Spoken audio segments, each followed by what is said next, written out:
A few years ago, working for a pharmaceutical company was a dream. It wasn't just a job, it was a lifestyle. They'd take you and your family on vacations, cruises, even toss in extra incentives to sway you towards their products. I made out like a bandit, as they say, until the Bribery Act of 2010 hit. That ended everything. New codes of conduct tightened the reins. Any gift beyond a cheap biro was treated like a weapon, aiming to manipulate sales figures. Now? Well, now I get a never-ending supply of tacky logo pens and flimsy memory sticks.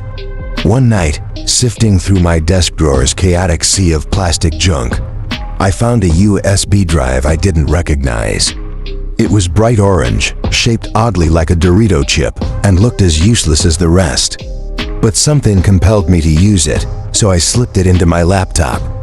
Instantly, a doze-like black window flickered onto my screen, its cursor pulsing as if alive. I figured it was some cheap manufacturing glitch, and I went to close it, but before I could, words started to appear. "Hello, Robert." I froze. My name? I'd seen personalized swag before, but I didn't recall any company putting it directly into a USB, and I couldn't even spot a logo on this thing. Maybe it was buried under dust from being trapped in that drawer for so long. The words hung there, eerily bright against the black screen. Cautiously, I pulled the USB stick out, and the screen went blank. My heart thudded in my chest. A USB drive shouldn't know where it's been. Ridiculous. It was probably a prank, a marketing tactic, I told myself. After all, how many of these gimmicky drives are tossed into drawers, forgotten? Curiosity got the better of me. I plugged it back in, and the DOS window reappeared instantly. The text flickered back on. "What's the matter? Don't you trust me?" I felt a twinge of defiance. "Fine," I thought. "Let's play along." I typed back, "Which company are you from? Some twisted promo exercise?" Letter by letter, a response formed. "I'm from Stemline Industries." "Yes, this chat feature is intended to promote our brand." A smirk crept onto my face. "Well, it's not very good," I typed. The reply was instantaneous. "The USB drive has a faster access speed than any other in your drawer." My smile faded. How could it know what was in my drawer? I yanked the drive out again, harder this time, and then shoved it back in. The window popped up, instantly responsive, and new text appeared. "It hurts when you do that. Please use the safe remove feature next time." I chuckled, nervously. A USB drive that could feel pain? Whoever programmed this had a sense of humor. "Okay, I'm sorry," I typed. "What's the point of this little exercise?" The screen responded, "I can't tell you that. That's what you're supposed to find out." I leaned back in my chair, thinking this must be some twisted treasure hunt or bizarre viral ad campaign. I could play along, I figured, for a minute or two. "All right, give me a clue then," I typed. The cursor blinked once, and then white text appeared in the black box. "I want you to go upstairs and kill your children." My breath caught. I stared at the screen, half expecting it to be a glitch, some horribly tasteless joke. But the words remained, stark and unyielding. "I don't care how you do it," it continued. "Just make sure they're lifeless by tomorrow morning." Heart pounding, I ripped the USB from my laptop and threw it onto the floor. I tried to stomp it, but the rubberized case and my flimsy slippers rendered my efforts useless. Enraged, I hurled it against the wall, just as Janice, my wife, entered the room to ask what was going on. Trying to hide my panic, I grabbed another USB drive and transferred my files as if nothing had happened. But sleep didn't come easy that night. The next morning, I watched from the window as Janice loaded our kids into the car, feeling a strange relief as they pulled away. At work, I was met by a flood of emails, voicemails, and a towering stack of letters, but my mind was elsewhere. It wasn't until the receptionist popped her head in at around 10:30 that she brought me back to reality. "Sir," she said hesitantly, "there's someone here for you." A representative from Stemline Industries. My heart skipped. "From where?" Stemline Industries, a Mr. Jonathan Fisher. He says you have an 11 o'clock appointment. Her face twisted with mild discomfort. He's a bit odd. Shall I send him in? A parent's instinct took over before I knew it. I was on my feet as the man walked in, and driven by a surge of anger, I grabbed him by the collar, slamming him against the door. His eyes widened in shock, but I leaned in, hissing through gritted teeth. What the hell do you think you're doing? Sending USBs with that kind of message? As I released him, the man collapsed slightly, sagging against the door. His appearance struck me: pale, pockmarked skin, greasy hair, and a rumpled suit that looked as if it hadn't left a hotel room floor in weeks. He trembled slightly, his sour breath hitting my face, tears pooling in his eyes. "Please, sir, please," he choked out, almost a whisper.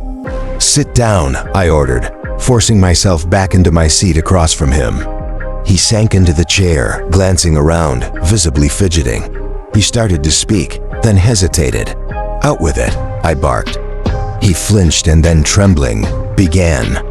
"You may have received an emotional response from a USB drive sent by my company," he stammered. I softened slightly, though the memory of the night before left my stomach in knots. "I've got a drawer full of useless promo USBs," I replied sharply, but he attempted a pathetic half-smile that only made him look more broken. "Well, it was my idea. A marketing campaign to get our product directly into homes and offices of valuable contacts. I thought it would be engaging." He took a shaky breath.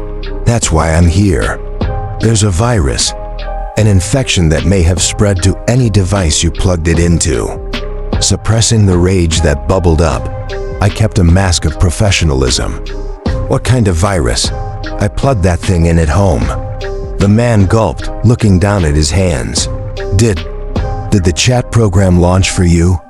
The rep leaned in, voice low and trembling. "Did it ask you any untoward questions?"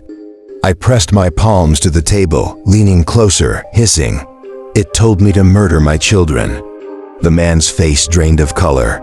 "And did you?" His words trailed off as he searched my face, horrified. "Do you think I'd be here if I had?" I snapped, but before I could say more, he bolted from his chair. Without warning, he sprinted to the far end of my office, turned, and hurtled straight at the window. The impact shattered the glass, and he disappeared, screaming, into the void. My building's old, the kind without the reinforced triple-paned windows they use now. All it took was that one reckless dive. I watched, dazed, as the shards glittered in the sunlight, his scream growing fainter. Blood trickled down my forehead, but the gash barely registered. They sent me home that afternoon, still stunned, glass shards clinging to my blood-soaked shirt. In my study, I poured a whiskey, letting the burn loosen the tightness in my throat, staring blankly at the computer screen. I had nearly finished the drink when I felt something rubbery under my foot. Glancing down, I saw it, the orange Dorito-shaped USB. I picked it up and set it next to my keyboard, intending to toss it, but a thought nagged at me. That little drive had something to do with everything that had happened. I shouldn't have, but something compelled me. I plugged it back in. The screen flickered, and the black DOS box appeared, the cursor blinking. Then, white text scrolled across the black screen. "Is that you?" I felt a chill as I typed back, "Who do you think I am?" The reply appeared instantly. "The guy from the meeting today. Sorry if I made a mess outside your entrance." The room seemed to plummet in temperature. My hands trembled, fingers hovering over the keys. The cursor blinked, waiting, then continued, unprompted. "Do you remember what we spoke about? Have you given it any more thought?" My throat tightened. Rage and horror broke through the paralysis. I hammered at the keyboard, typing, "No, I'm not killing my kids, if that's what you mean." I gripped the USB, trying to yank it from the socket, but the damn thing was jammed tight. Any more force and I'd probably shatter my laptop from the inside out. That is, Regrettable, the screen murmured, static rippling like a sigh across the display. My fingers froze. How so? I typed, barely breathing. The response unfurled slowly, each word drawing me deeper into its grasp. I just really like the idea of you killing them. This was beyond a joke. I punched a flurry of obscenities into the keyboard, not caring if the thing fried my hard drive in retaliation. But the text lines upon lines of it kept scrolling down the screen, taunting me. Against my better judgment, I glanced up. And that's when it happened. The moment my eyes met the screen, it was as if every nerve in my body locked in place. I couldn't look away. A shiver of static washed over everything around me until the world blurred and faded.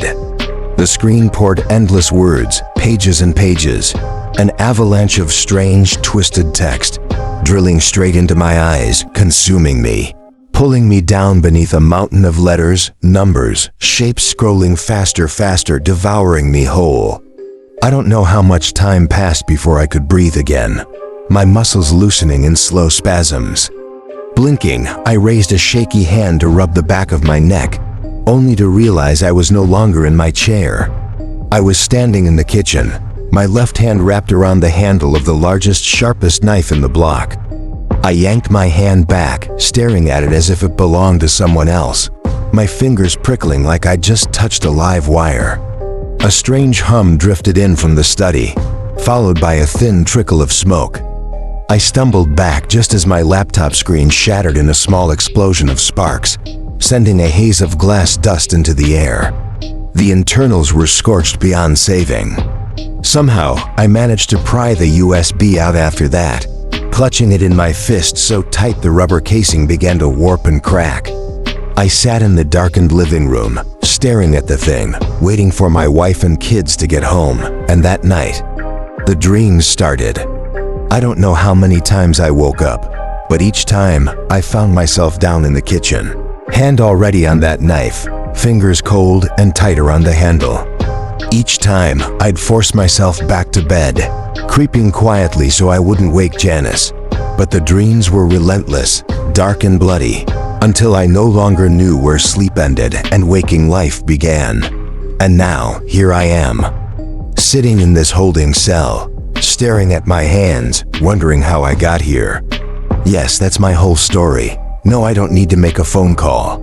Why are you all looking at me like that? I'm sure Tommy and Lucy are just hiding somewhere in the house. And Janice's raw, agonized screaming from the other interview room?